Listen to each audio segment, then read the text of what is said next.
gente. Boa tarde, Paula. Boa tarde, Kátia. Meu nome é Marcela Fabre, eu sou advogada e coordenadora de uma das células do contencioso trabalhista do Sartori Advogados. A Sartori Advogados é um escritório corporativo voltado ao atendimento customizado e personalizado. Temos uma equipe multidisciplinar, qualificada e voltada ao atendimento personalizado aos nossos clientes em busca das melhores soluções. Tenho o maior prazer de estar aqui hoje com vocês e ter sido escolhida pelos sócios para ser mediadora desse bate-papo. Dentre as minhas colegas de trabalho, as quais admiro e tenho o meu respeito, para falar desse tema com duas mulheres referências, as quais também têm minha admiração e respeito. Feitas tais considerações, gostaria de apresentar nossas convidadas e agradecer em nome da Sartori Advogados vocês terem aceitado o nosso convite e estar aqui na nossa casa na data de hoje. Peço licença para ler o currículo das nossas convidadas.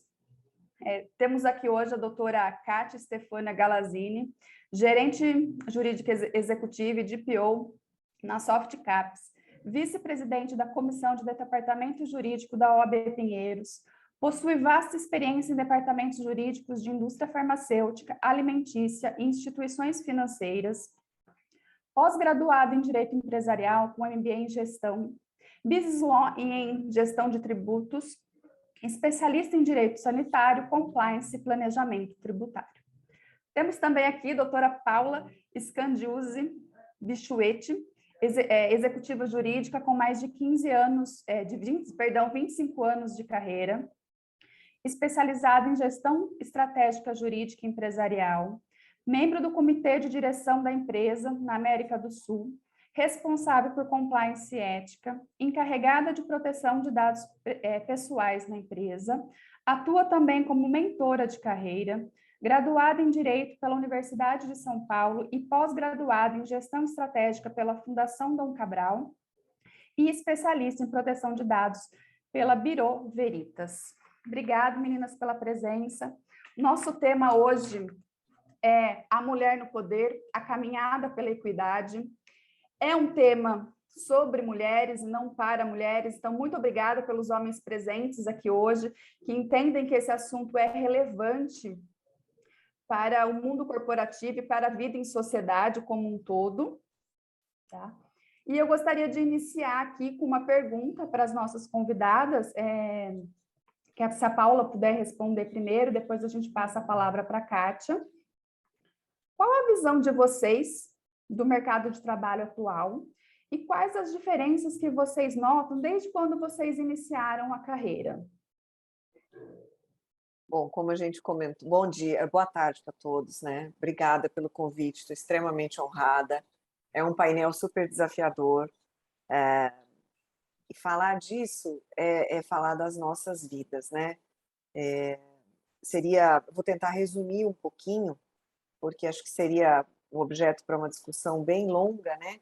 Esses temas. Como que eu vejo a carreira da mulher?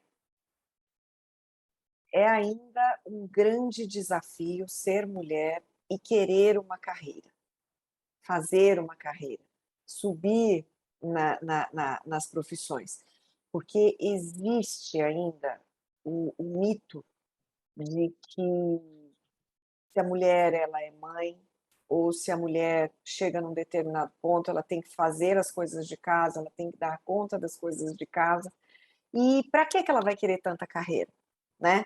E existe hoje, falando só da nossa profissão jurídica, pelo que eu entendi hoje, se a gente não tem 50-50 de advogados, homens e mulheres, a gente está para ir, ou até temos mais mulheres formadas do que homens. Porém, existe o tal do teto de vidro, que a gente enxerga em muitas carreiras, dentro da área jurídica e em muitas instituições dentro da área jurídica, falando de modo global. As mulheres, elas têm a função de força motora, porém elas não estão na liderança. E não estou falando como maioria, porque a busca é equidade. A busca é um ambiente diverso e um ambiente interativo e pareado, por assim dizer. Em relação à minha carreira, é claro que eu vejo alguns avanços de 94, que é o ano da minha formatura, até hoje. Eu trabalhei em ambientes onde eu vi muitas mulheres mais velhas que eu e muitas mulheres da minha idade precisando se masculinizar ou se familiarizar com temas masculinos para poder começar a ser ouvida em reuniões.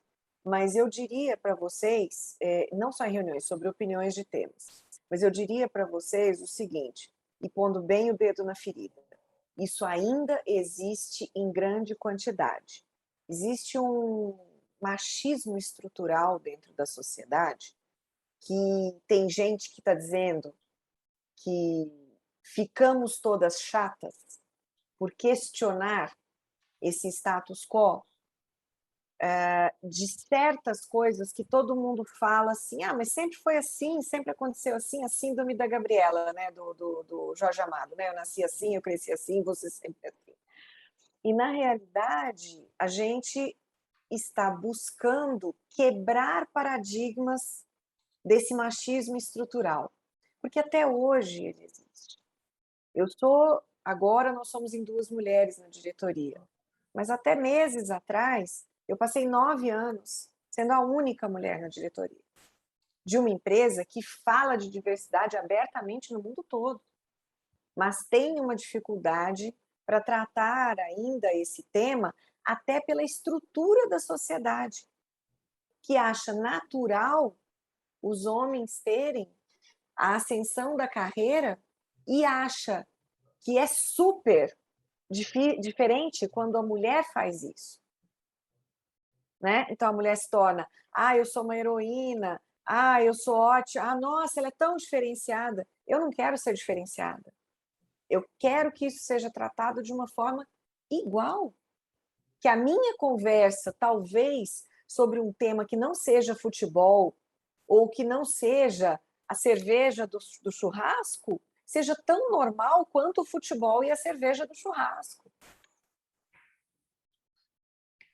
Paula, você disse aí no seu discurso que algumas colegas teve que se masculinizar para conseguir ser ouvida nas reuniões. Isso já aconteceu com você? E qual foi a tua postura em caso positivo? Olha, eu sempre fui bastante despojada, mas eu tive que me adaptar muitas vezes.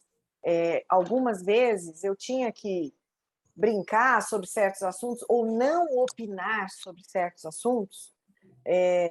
Por exemplo, futebol, que é uma coisa que pessoalmente eu não gosto, mas eu conheço muita mulher que gosta, enfim, né? Eu gosto de outras coisas. Porque ficava 15, 20 minutos da reunião sobre aquele assunto e a maioria dominando, e beleza, vamos em frente. Agora, o que é masculinizar às vezes? É ter que chegar e bater na mesa ou usar palavras que os homens usam para eles nos ouvirem, porque uma da coisa muito comum que acontece em reunião entre eles se ouvem. A hora que uma mulher começa a falar, a gente tem um timbre de voz diferente, a gente tem um jeito diferente de falar. A hora que a gente começa a falar, levanta para pegar o café, sai da sala para fazer uma coisa. E não estou falando só na empresa que eu trabalho, não, digo em outras. Na empresa que eu trabalho eu tenho um super respeito, tá? E eu vi isso acontecer com várias colegas. Então a postura é assim: eu estou falando agora e eu tenho a capacidade de ouvir todos vocês. Então, por favor, participem do debate comigo. Eu nunca enfrentei de xingar, de brigar. Eu não acho que isso seja necessário, mas eu sempre falei que é uma coisa que as mulheres às vezes não fazem, que é falar do incômodo. Obrigada, Paula, pela contribuição. Kátia, dentro desse contexto, você entende que nós não vemos aí muitas mulheres na diretoria, como citado inclusive pela Paula aí na empresa dela, devido a essa postura ainda, que a gente precisa se submeter a essa postura de masculina para conseguir esses cargos? Você já teve alguma experiência nesse sentido? Primeiramente, boa tarde, queria agradecer o convite, é uma honra estar aqui com vocês, falando sobre o tema, dividindo o painel com a Paula. Então, assim, em relação à sua pergunta, né, diretamente, o que eu vejo hoje em dia? Eu trabalho numa empresa que a gente tem, as mulheres sim têm oportunidades, Mas, ao longo da minha carreira, o que eu observei? É que antes esse preconceito ele existia realmente, com piadinhas, quando alguma mulher assumia um cargo, seja de supervisão, coordenação, que era o mais comum, será que ela está saindo com o chefe? Então, assim, sempre tinha, a visão, sempre é o pejorativo para a mulher. Quando uma mulher se separa, ela separou, o que será que ela fez, né? Nunca o homem tem algum problema que o homem que tenha causado isso. É a versão da mãe solteira. Mas não é o pai que separou, ele está solteiro? Não, é a mãe solteira. A mesma coisa, a mulher que está grisalha e parece uma bruxa, parece velha. Não, o homem é charmoso.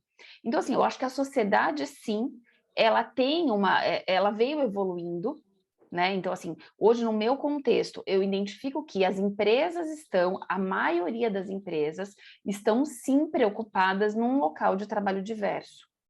Então, ao longo da minha carreira, eu vivenciei diversas situações que você você ouve as piadinhas, você vai falar, você tem interrupção, então você tenta, como a Paula falou, não adianta brigar.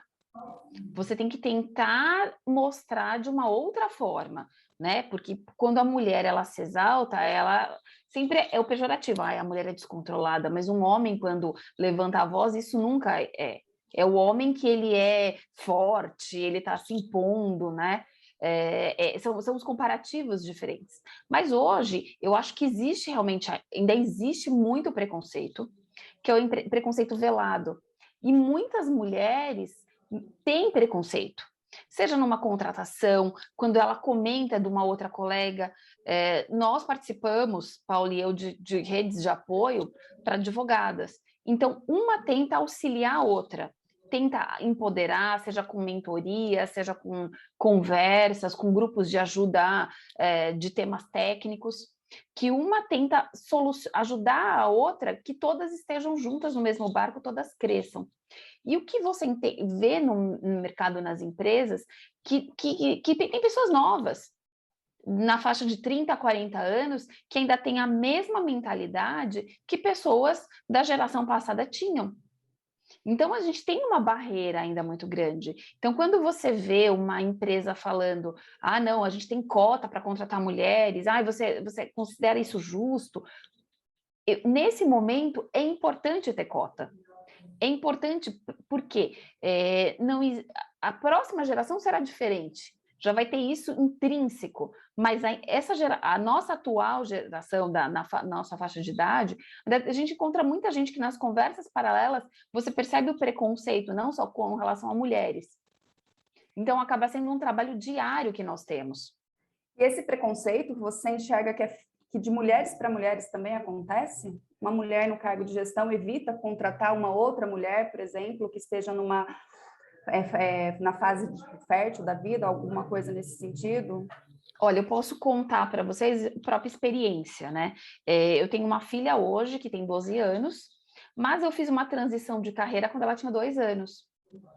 E nas entrevistas que eu ia, chegaram mulheres perguntarem com quem você deixa a sua filha. E se ela fica doente, você falta no trabalho? E um caso de uma entrevista que já tinha passado na prova técnica, prova de inglês, de espanhol, estava com o diretor da área, e era uma multinacional, e a entrevista fluiu muito bem. Então, já estava na fase final. Quando eu levantei para me despedir, eu estava com uma correntinha, com aquela correntinha com a menininha pendurada. Nossa, você tem filha? Eu falei, tenho uma filha. A cara deles mudou. E eu não tinha entendido, porque tinha ido bem, e depois eu entrei em contato com o RH, e a própria recrutadora falou, não, é que essa vaga é para cobrir uma licença maternidade, e ele vai substituir a pessoa. Então, assim, ficou visível o machismo dele, ele não falou, mas estava visível, né? E é uma situação que a gente enfrenta no dia a dia. Então, com várias colegas que vão participar de recrutamento, isso ocorre. Você tem um filho, mas você tem pretensão de ter o segundo filho? Você é casada há quanto tempo? E quando vem o filho? E isso não é uma pergunta que se faz costumeiramente para um homem. Então, quando a gente fala de recrutamento, também vem, o recrutamento às cegas, você não sabe a etnia da pessoa, você não sabe a religião, você não sabe se é mulher, nova, mais experiente, qual que é a faixa etária, você não sabe isso, e você segue no processo pela qualificação. Então, é uma vantagem, você burla, você tira esse preconceito da frente de uma contratação. Entendi. Obrigado, Kátia. Paula, como que você enxerga que os homens, principalmente os que ocupam cargo de gestão, pode atuar para promover essa diferença no ambiente de trabalho, tornando um ambiente mais equalitário? São pequenas atitudes do dia a dia, sabe? Além das grandes atitudes, que é buscar contratar diversidade. Eu tenho uma pessoa, entre aspas, mais pronta, que é um homem. Quando eu digo entre aspas, porque o mais pronto é muito relativo, porque numa entrevista você não conhece todas as características de uma pessoa, né? Então, assim, eu tenho capacidade de... Eu tenho um cara ótimo para uma questão aqui de uma posição de um diretor de qualidade. Não, eu vou usar um pouco mais do tempo e eu vou procurar uma mulher para essa posição. Nossa, mas vai dar mais trabalho. Sim, mudar, evoluir, trazer novas visões, dá mais trabalho. Mas é só assim que o mundo cresce, é só assim que o mundo evolui, né? Não queira procurar respostas diferentes quando você faz tudo igual. Então, uma direção precisa dar aquilo que a gente fala em inglês, o tone of the top, que é o tom, né, do topo da organização. Então, contratando mais mulheres para diversas situações, apoiando homens para quebrarem paradigmas, tipo, fala que você vai levar seu filho no médico, não tem problema. Quando um diretor, um presidente, um VP chega e diz: hoje eu vou sair mais cedo porque eu vou levar meu filho no médico, a maioria dos homens olha e fala: tá louco, por que a mulher dele não vai? A gente vê isso. Olha, eu vou parar a reunião na hora do almoço porque eu preciso buscar o meu filho na escola. São pequenos gestos que mostram, em tempos principalmente de pandemia, em tempos do virtual, em tempos de mudanças que nós estamos vendo no mundo a cada 6 meses, é um novo cenário, são pequenas atitudes e são grandes atitudes. São programas estruturados de inclusão, trazer para a mesa assuntos espinhosos que não eram falados, organizar a presença de mulheres de forma estruturada dentro da empresa. E aí já vou fazer um parênteses, porque muita gente diz o seguinte: mas por que vocês estão falando só de mulheres? Então vamos falar de diversidade como um todo. Se a gente não focar em certos pontos, a gente perde força, porque a gente está jogando energia para tudo quanto é ponto, para tudo quanto é lugar. A gente não pode ser uma metralhadora atirando a esmo. Eu não sou contra, por exemplo, a inclusão de outras raças, que é sensacional, de outras gerações, que é sensacional, de PCDs, do que quer que seja. Só que eu estou falando daquilo que eu conheço, assim como os outros vão falar daquilo que eles conhecem. Um mundo diverso é um mundo mais dinâmico para inovação. E inovação não é só nova tecnologia, são novas maneiras de viver e de conviver. Então, a diretoria, os altos cargos, eu estou falando de diretoria porque eu e a Kátia somos de empresa, mas os altos cargos nos escritórios, os altos cargos nas empresas e o dono da microempresa de 3, 4 empregados faz a diferença na medida em que ele apoia esse tipo de atitude. Eu gostaria, não consigo ainda, mas eu gostaria de ter uma métrica para todos os escritórios de advocacia que me atendem, para eles continuarem prestando serviço para mim, eles precisariam de programas de diversidade e inclusão. E eu tenho colegas que já estão pensando nisso. só contratar parceiros comerciais, não só no jurídico, mas em comércio exterior, em outras áreas, que estejam trabalhando diversidade e inclusão, que isso é uma forma de mudar o mundo. Um ponto importante, só complementando a Paula, o que a gente verifica é o seguinte: as empresas podem até contratar mulheres, mas elas dão ferramentas para a manutenção do emprego dela, porque imagine um chefe, você contratado numa empresa de um chefe machista, você tem um par que é um homem. Esse chefe, ele acabou pela meta dele, porque até penalização do bônus contratando a mulher. Mas, no dia a dia, essa mulher é ouvida dentro da empresa, ela tem condições de trabalho igual e de evolução na sua carreira. Então, assim, a gente precisa que a mentalidade tenha uma mudança na mentalidade. Não é só a contratação, mas é a permanência, é ser um ambiente sadio e que a mulher consiga expor as suas ideias. E, além disso, que ela tenha oportunidade de crescimento, seja o crescimento lateral para outras áreas ou dentro da carreira, e que ela tenha, eu tenho um par que é um outro par, um homem, mas as oportunidades são iguais, e não existe, na hora do que a gente sempre fala, né? Se eu chamar um colega de trabalho, eu falar, vamos ali tomar uma cerveja? Será que ele vai achar que eu estou querendo discutir um tema com ele? Como que eu chamo uma colega para almoçar? Será que ele não vai achar que eu estou cantando ele? Né? Então, assim, isso também a gente precisa que tenha um plano de desenvolvimento da carreira das mulheres. Obrigado pela contribuição de vocês. Kátia, nesse mesmo contexto, você acha que a não permanência das mulheres e a não ascensão profissional das mulheres se devem pela maternidade?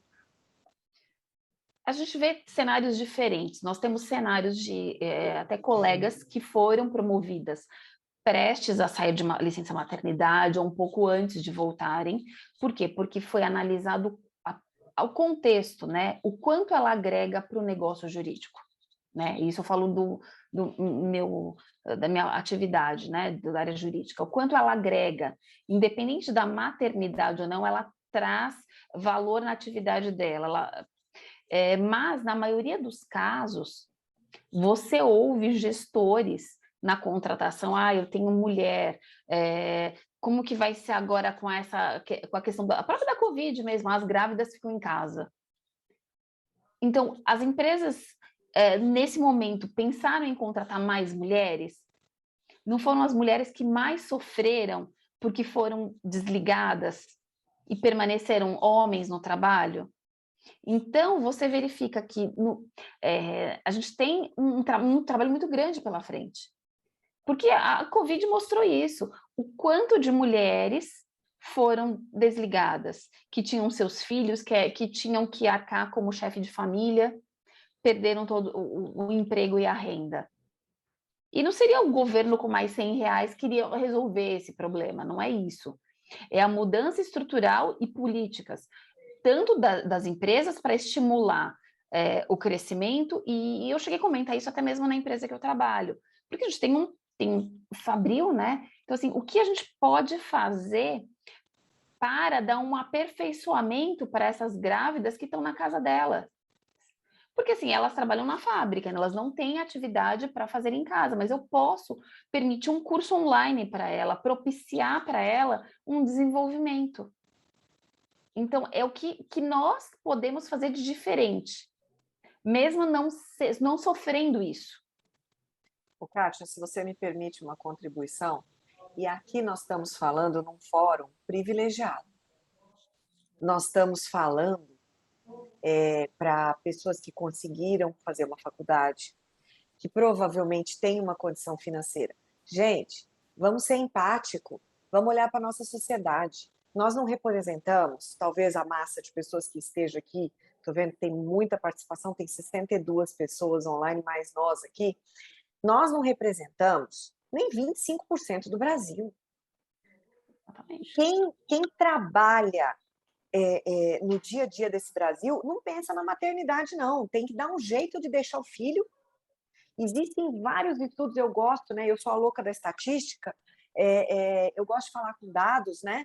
E existem estudos que mostram que nas classes mais baixas, nas posições mais simples, mais braçais, mais operacionais, hoje nós temos mais mulheres ganhando dinheiro e sustentando família do que homem.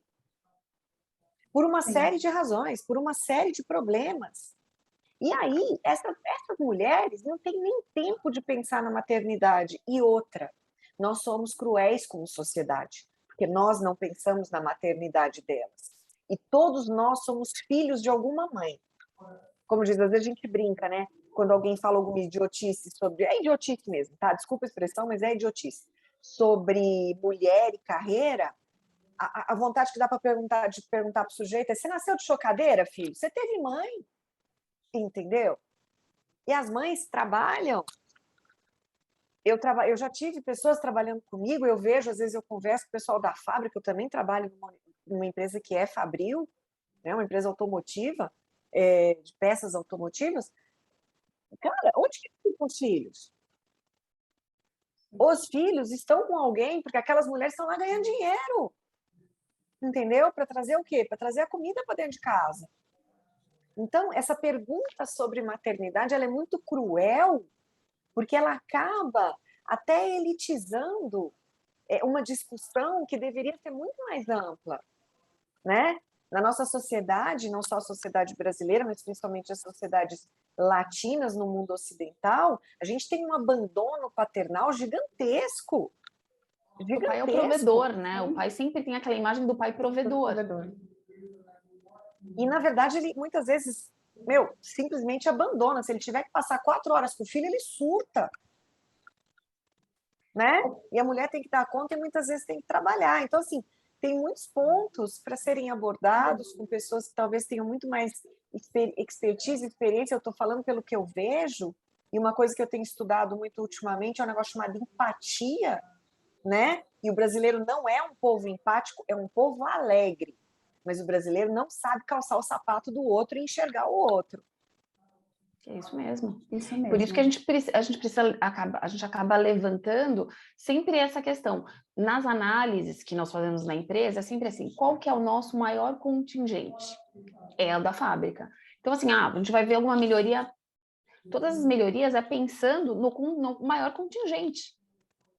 E a maternidade, o caso da Covid fez isso, a maternidade. Ah, não, coloca em casa. Mas e como que fica, né? Então, assim, o empregador, o pequeno empregador, não teve nenhum benefício do governo e falou: não vou contratar mais mulher. Exato. Foi cruel, como você disse, a sociedade é cruel. Dentro desse contexto, Kátia, você entende que essa mentalidade machista, ela decorre da própria criação? Porque hoje, dentro de casa, nós tratamos meninos como meninos, meninas como menina, e a gente não fala disso dentro de casa. E dentro desse contexto ainda, qual é a importância da mulher, tanto a que tem filho quanto a que não tem, porque tem sempre alguém, a gente tem sempre uma criança da qual a gente é espelho, para as próximas gerações, para que a gente mude essa mentalidade? Eu acho que assim, a gente não pode generalizar, né? Falar assim: ah, não, a culpa é da criação. Porque assim, a gente realmente, se a gente avaliar, muitas famílias tinham uma educação machista, porque o homem saía para trabalhar e a mulher que ficava em casa cuidando dos filhos, lavando, cozinhando. E algumas profissões, então, por exemplo, quem tinha os pais professores, quem tinha a mãe que saía, no meu caso, minha mãe sempre trabalhou fora. Então, começou a ter já uma visão diferente do mundo, né? Encarar a realidade de outra forma. Então, por exemplo, meu exemplo, minha mãe sempre trabalhou, ela se separou há 40 anos atrás, né? Então, assim, se separou, eu era uma criança, na época, não existia, a separação era tratada de outra forma, né? Até para fazer catecismo na igreja, era difícil a igreja que aceitava criança de pais separados. Então, a sociedade, ela era mais rígida. Então, a sociedade vem evoluindo, os conceitos vêm evoluindo, e a importância da mulher na sociedade, a divisão de tarefas, até mesmo homens que foram criados em situações machistas, mas na realidade, trabalhando, convivendo com mulheres diferentes, esposas que já têm uma outra cabeça, isso eles acabam modificando também. Só que, realmente, se eu tiver um filho e eu criar, olha, não brinca com esse carrinho, não, todo mundo jantou. A criança, não, você não, tua irmã me ajuda na cozinha, você não, não. Todos têm que ser tratamento igual, independente se é menino ou se é menina. A mesma coisa na pandemia. Quantas mulheres surtaram? Porque tinham que trabalhar, tinham que cuidar da criança, e o homem não estava no mesmo ritmo que ela. Então, assim, outro exemplo que nós fizemos em casa. Minha filha terminava a aula meio-dia, nós tentávamos terminar entre meio-dia e meia, e todos juntos descíamos para a cozinha e os três preparávamos o almoço. Olha, vai esquentar isso, vai fazer aquilo. Tinha algumas coisas, então, um guardava, punha a mesa, o outro colocava a louça na máquina, um preparava uma coisa, outro fazia o suco, e a gente conseguia, em tempo rápido, fazer a refeição. Porque foi um trabalho em equipe. E a família, então, assim, voltando para o que você me perguntou, realmente, a nossa casa, nós temos a premissa de modificar o nosso ambiente familiar, tornar um ambiente cooperativo, e não uma sociedade onde o homem está no topo e tem as mulheres que são subalternas. Porque era um trabalho serviçal, né? Saiu da escravidão, mas a mulher virou uma escrava dentro de casa. Então, à medida que você cria filhos com uma outra visão do mundo, e o que eu falo, meu marido hoje, ele contrata muito mais mulheres, justamente porque ele está envolvido nesse ambiente de diversidade, o que que é o ver pela capacidade técnica, e não se é homem ou se é mulher. Então, o nosso papel, sim, é preponderante, e até mesmo na empresa, como a Paula disse, a gente não vai brigar, mas a gente vai tentar causar, em alguns momentos, a reflexão das pessoas. Mas é certo isso daqui, olha, vamos tentar um curso de qualificação para quem está em casa, não, quem que está concorrendo, não, ela é mulher, ela tem que ter a mesma oportunidade nesse recrutamento interno, quando a gente tem uma avaliação. Então, a gente buscar sugerir mudanças. Eu entendo que é o nosso papel. Paula, você tem alguma consideração? O nosso papel ele tem que ser sempre proativo, gente.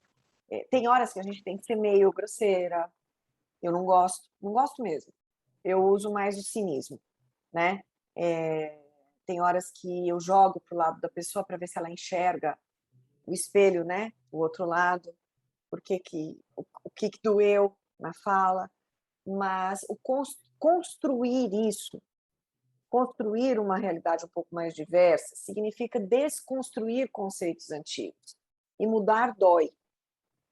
Existem estudos, N estudos, e quando eu fiz o curso na Dom Cabral, a gente aprendeu muito sobre atitudes impensadas, questão de neuroplasticidade, como é que funciona o nosso cérebro. E a gente, sabe aquela frase, nós não pensamos, nós somos pensados? Ela, infelizmente, é uma grande verdade. E quando a gente sai do ser pensado para pensar, é um salto que exige gastar uma energia do cérebro que o cérebro não quer gastar. E a sociedade não quer gastar. Porque vocês já perceberam tanto que a gente não quer ficar de mal com a sociedade? Só que chega uma fase da vida que a gente começa a perceber que essa sociedade não paga minhas contas, que essa sociedade não faz a minha vida acontecer, que ela não bota meu despertador para tocar, que ela não põe comida na minha boca. E assim, e se a gente não for motor de mudança, se a gente não for exemplo, primeiro que a gente vai atrapalhar um monte de pessoas que talvez mirem na gente ou se espelhem na gente. Por outro lado, se a gente fica quieto no nosso canto para um monte de coisas, nós estamos contribuindo, ativa ou passivamente, para que a situação não mude. E essa coisa de que sempre foi assim é mentira. Porque tem vários padrões sociais que, se a gente olhar 50 anos atrás, aconteciam e hoje não acontece mais. E muita coisa é dessa influência do ser pensado. Então, a gente precisa chacoalhar o cérebro e botar para funcionar, sabe? E botar para funcionar muitas vezes é encontrar uma maneira suave, até a medida que seja possível, para quebrar paradigmas. Ai, mas eles não vão gostar de mim. O quanto que você precisa que o outro goste de você do jeito que você está pensando. Isso eu estou falando mais para as mulheres. E para os homens, é assim, por que que eu me incomodo tanto? Qual é o meu problema de autoestima que eu me incomodo tanto que eu vou ter competidores de outro sexo na mesma posição que eu?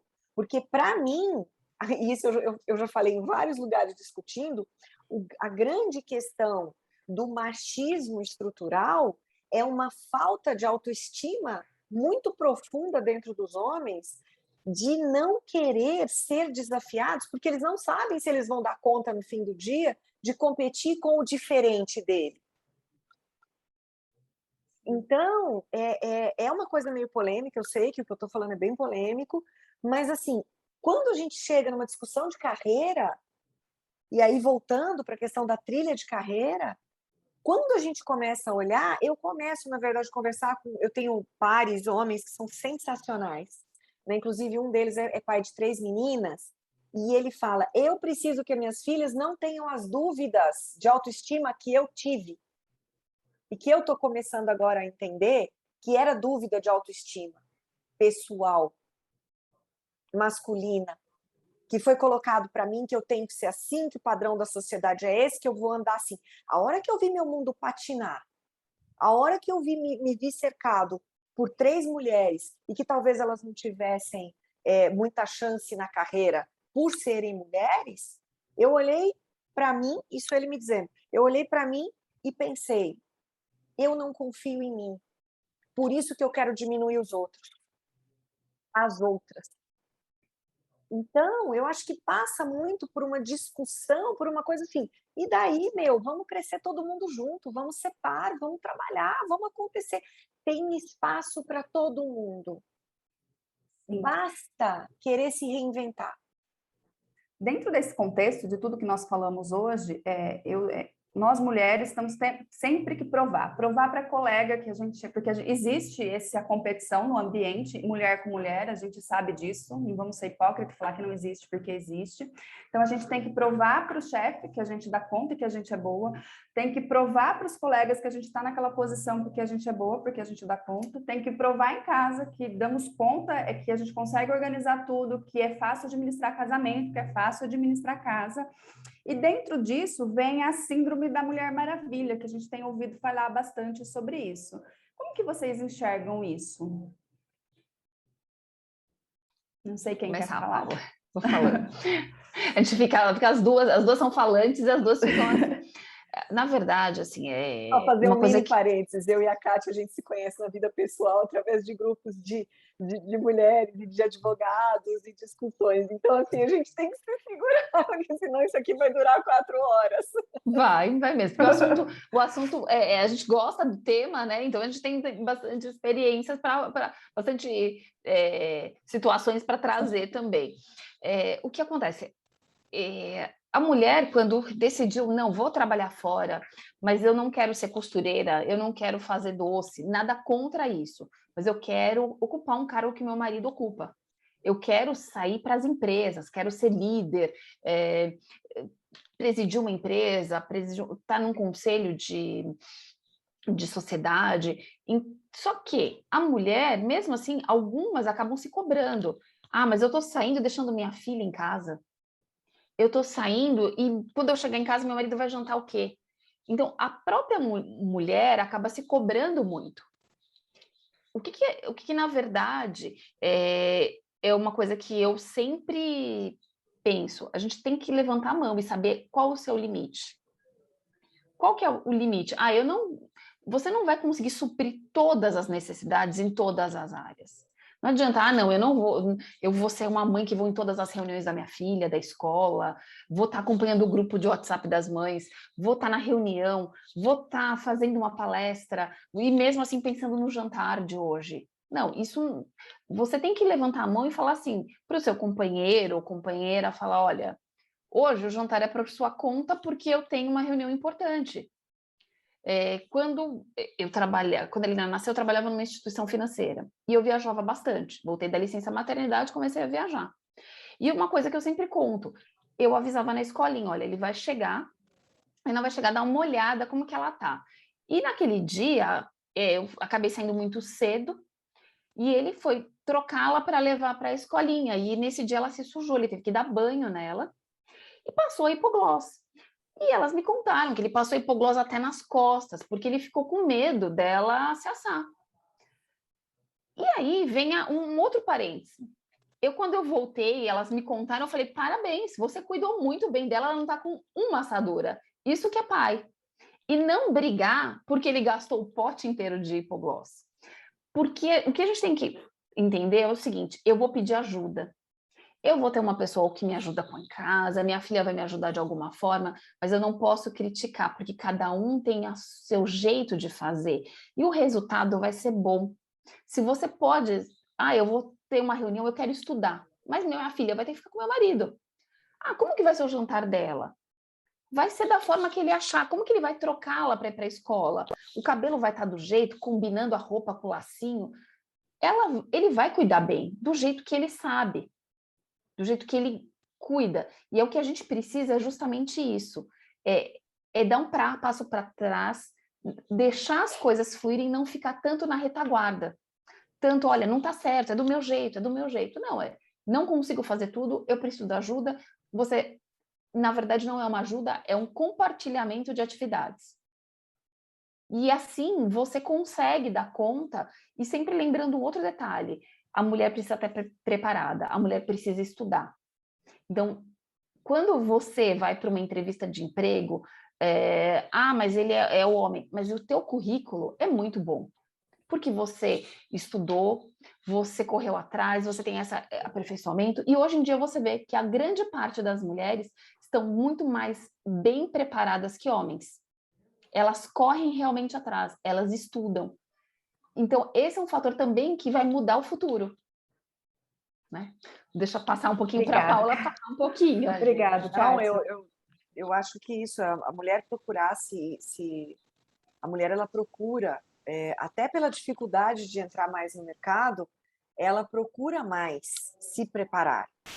E aí é um dos lugares, é um dos pontos que a gente começa a ver muito da disparidade na hora da contratação, né? O cara está preparado normalmente com metade das qualificações no currículo do que a mulher tem. Às vezes ela tem 2 pós-graduações, ela tem, enfim, mais cursos, ela tem um inglês melhor se for uma multinacional, se precisar disso, mas ele é homem, ele já está pronto, e a mulher ainda vai ter que se provar. Então, sobre o mito da Mulher Maravilha e sobre o mito de ser especial, né? Eu gosto da Mulher Maravilha, tá? Eu tenho uma caneca na empresa da Mulher Maravilha, mas porque eu acho que é um símbolo muito bonito de uma mulher que pode fazer qualquer coisa, tá? Agora, esse negócio de que, nossa, uau, ela é a diferente, ela conquistou, nossa, ela é tão diferente de todo mundo. Na verdade, eu não quero ser diferente, eu quero me diferenciar pelas coisas que eu faço e não pelo gênero que eu nasci, sabe? É algo que eu gostaria que ultrapassasse as barreiras de onde ou como eu nasci, enfim, por todas as razões, né? E é muito legal a gente ver, por exemplo, nas últimas Olimpíadas agora de Tóquio, na Paralimpíadas de Tóquio, vários atletas paralímpicos postando: eu não sou especial, é treino, é foco, eu treino 12 horas por dia. Eles também querem ser reconhecidos, não super-homens, super-mulheres, super-atletas. Eles querem ser reconhecidos como seres humanos que foram atrás, apesar da limitação deles. Eu, vou falar uma bobagem qualquer, não estou me comparando, pelo amor de Deus, mas assim, eu não sei ler, eu ponho óculos, entendeu? Eu não sei não, eu consigo ler, eu ponho óculos. Eu não consigo ler alguma coisa em inglês, eu vou estudar, né? Então, eu acredito que, assim, essa coisa de que porque eu sou diretora numa multinacional e sou reconhecida por diversas outras funções, por eu ser mulher, eu sou excepcional? Não, isso deveria ser, sabe, tipo, mais um. E aí eu gostaria de fazer 2 comentários, rapidamente, que é o seguinte: o primeiro é o seguinte, já tem empresas criando bancos de currículos de diversidade, mesmo não tendo a função. Porque na hora que elas vão precisar, e tem algumas consultorias fazendo isso também, porque na hora que essas empresas forem contratar, elas vão olhar primeiro nesses bancos de dados, se tem o perfil. Aí tem a questão da contratação às cegas, você não olha o perfil no currículo. E outra coisa que eu acho muito legal, com a Lei Geral de Proteção de Dados chegando, mais pessoas estão tomando consciência que elas não precisam ficar falando um monte da vida pessoal delas, quando estão falando de emprego. Na Europa isso já acontece.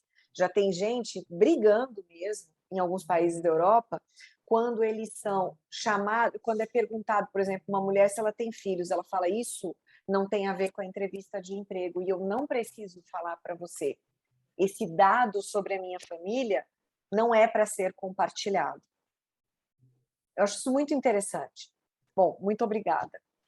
Obrigado, Paula. Obrigado, Kátia, pela presença de vocês. É um painel muito enriquecedor. Temos muitos assuntos. Se nós pudéssemos, ficaríamos aqui a tarde toda e aí não esgotaríamos os subtemas que decorrem desse tema mulher aí no mercado de trabalho, a equidade entre os sexos. Muito obrigada. Gostaria mais uma vez de agradecer nossas convidadas em nome da Sartori Advogados, bem como a todos que participaram do evento. E muito obrigada. Uma boa tarde a todos. A gente encerra por aqui. Obrigada a todos. Eu que agradeço, é uma honra. Muito obrigada por Sartori Advogados e você também, Marcela, e dividir o painel com a Paula. Nossa, sensacional. Boa tarde. Boa tarde. Boa tarde.